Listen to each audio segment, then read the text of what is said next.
بسم اللہ الرحمن الرحیم. عزیز طالبات، آج کا موضوع ہے حکیم مومن خان مومن، اس کی غزل نمبر 2.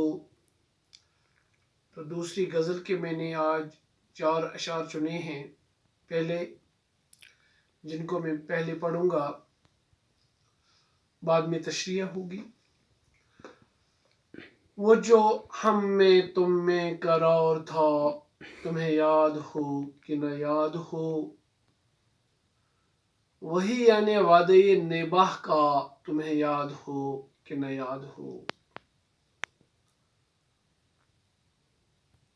وہ جو لطف مجھ پہ تھے پیشتر، وہ کرم تھا میرے حال پر. وہ جو لطف مجھ پہ تھے پیشتر، وہ کرم کہ تھا میرے حال پر.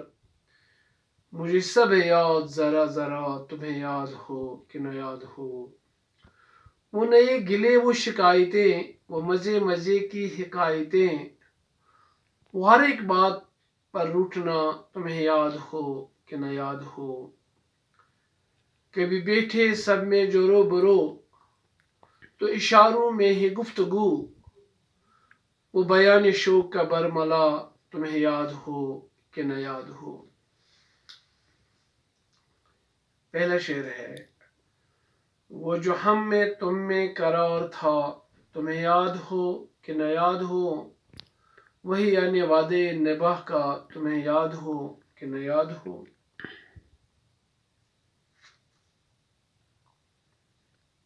شاعر مومن خان مومن اس شعر میں اپنے معشوق سے مخاطب ہو کر فرماتے ہیں کہ ہمیں آپس میں جو عہد و قرار تھا اور جو وعدے نبھانے کی ہم نے قسمیں کھائی تھیں، نہ جانے وہ سب باتیں اب تمہیں یاد بھی ہوں گی یا نہیں.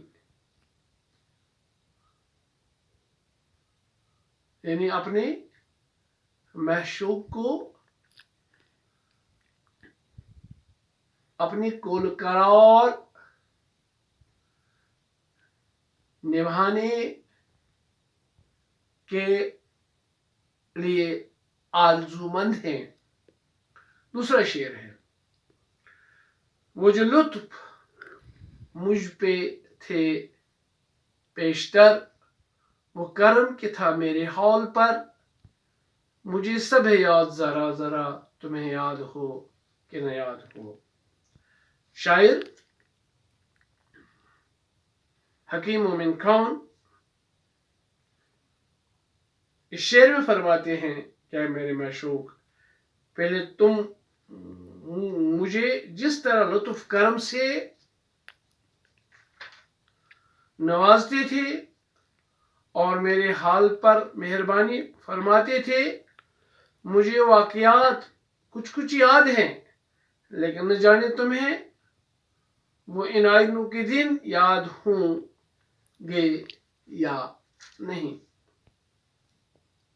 تیسرا شعر ہے: وہ نئے گلے وہ شکایتیں، وہ مزے مزے کی حکایتیں، وہ ہر ایک بات پہ روٹھنا، تمہیں یاد ہو کہ نہ یاد ہو. شاعر شعر میں اپنے محبوب کو ماضی یاد دلاتے ہوئے فرماتے ہیں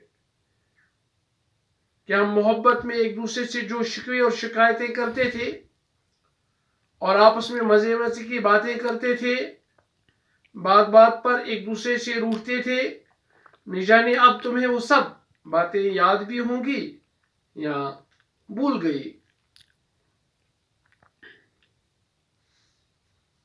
چوتھا شعر: کبھی بیٹھے سب میں جو رو برو، تو اشاروں میں ہی گفتگو، وہ بیان شوق کا برملا، تمہیں یاد ہو کہ نہ یاد ہو.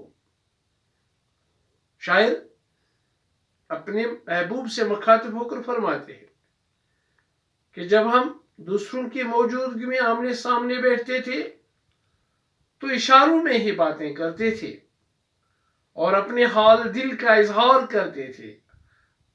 اب معلوم نہیں تمہیں وہ باتیں یاد بھی ہیں یا بھول گئی ہے؟ یہاں پہ شاعر اپنے معشوق کو ماضی یاد دلاتا ہے اور اپنے جو ان کی آپ سے تعلق ہے ان کو پھر سے استوار کرنے کی تلقین اور صحیح کرتا ہے۔